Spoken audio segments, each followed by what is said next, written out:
मंजिल मगर लोग आते गए और कारवां बनता गया। यही सही है। सारी बात अभी हमारे जो है शोएब सर जी ने आपको बता दिए हैं। कुछ बताने को है। लोग जो है हम सभी को किस तरह मूर्ख बना रहे हैं और हम किस तरह मूर्ख बन रहे हैं। हमें लगता है कि वो जो है हमारे शुभचिंतक है, हमारे लिए काम कर रहे हैं, लेकिन ऐसा नहीं है। आज सभी जो आपको मूर्ख बना रहा है, ये हकीकत है।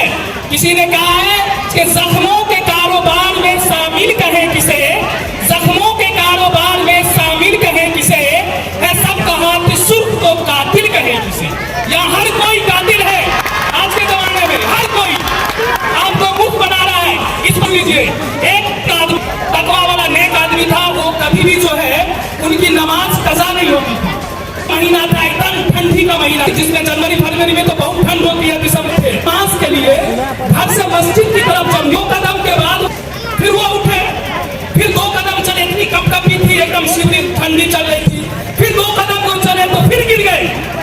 उसके बाद देखा कि एक आदमी उसको उठाया और किसी तरह उसको सहारा तक पहुंचा दिया।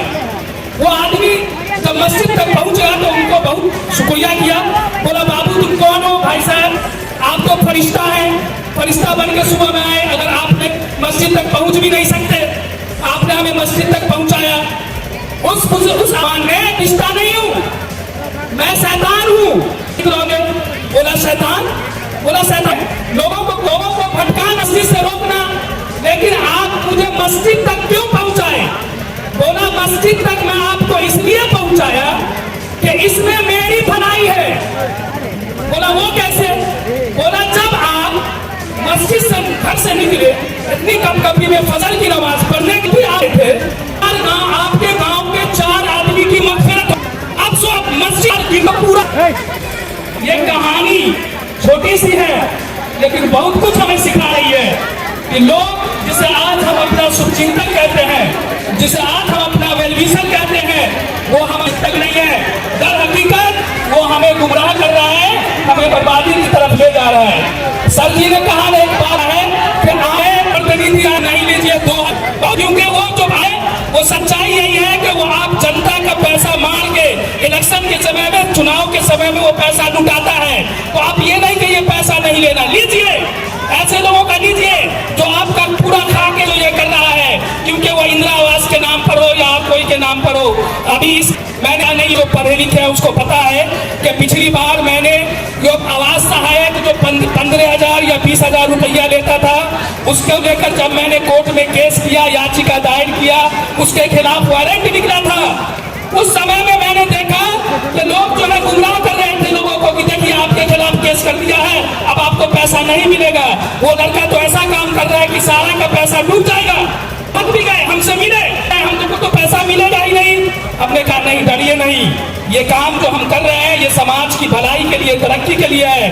तो हमारे, लेकिन सच्चाई ये है कि वो इंदिरा आवास सहायक को यहाँ से भागना पड़ा, उसके खिलाफ जो है माफी तो मिल गई, बख्शे तो गए, छोड़ दिए गए। लेकिन कहने का अर्थ यही है कि आज अगर हमारा कोई भ्रष्टाचार कर रहा है, कोई नेता हमें गुमराह कर रहा है, तो उसके जिम्मेदार हम खुद हैं, क्योंकि हमने अपनी सोच ऐसी बना ली है। इसलिए कहा गया है कि कोई आपको बदल नहीं सकता, कोई आपके जो हालात को बदल नहीं सकता, कोई आपके स्थिति को बदल नहीं सकता, कोई आपके सिचुएशन को बदल नहीं सकता है। आप खुद बदल सकते हैं अपनी हालात को, क्योंकि जब तक आप अपनी सोच नहीं बदलेंगे, जब तक आप अपने इरादा को नहीं बदलेंगे, तब तक ऐसे लोग जो है जो आपको गुमराह करके अपनी सत्ता में आकर जो क्या कहते हैं VIP लाइफ, लग्जरी लाइफ जी रहे हैं, हेलीकॉप्टर पर चल रहे हैं, स्कॉर्पियो के काफला पर चल रहे हैं, वो ऐसे ही चलते रहेंगे और आप गुमराह होते रहेंगे। आज देख रहे हैं हमारे देश में क्या हो रहा है, सारे लोगों को उठा दिया गया है। यहाँ की जो शासन है, सत्ता में बैठी शासन है, वो सबको उठाया हुआ है।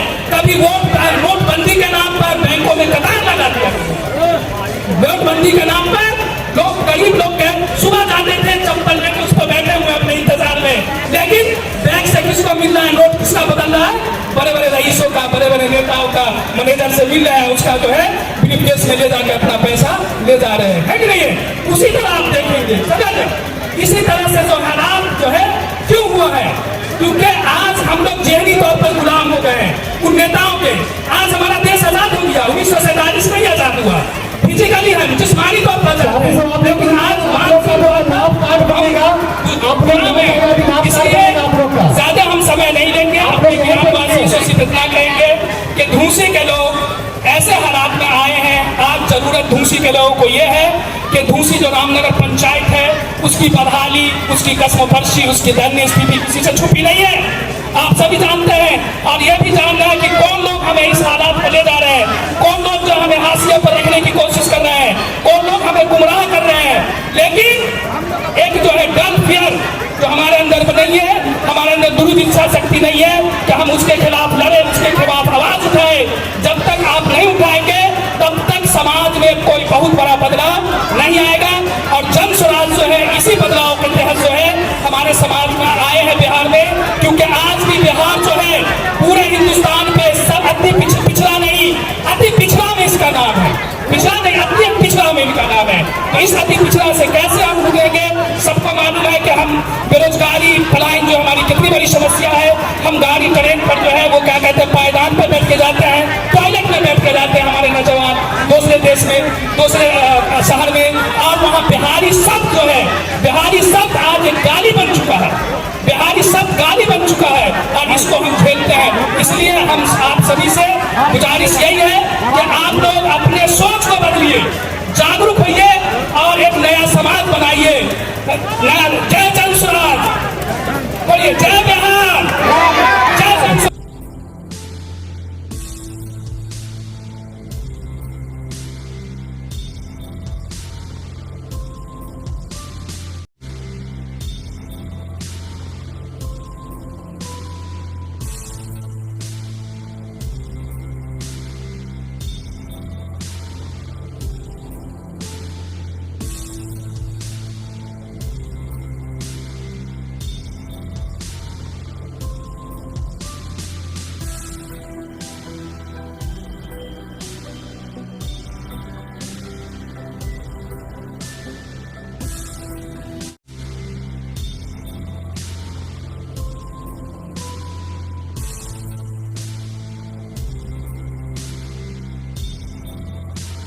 चैनल को like, comment, share and subscribe जरूर।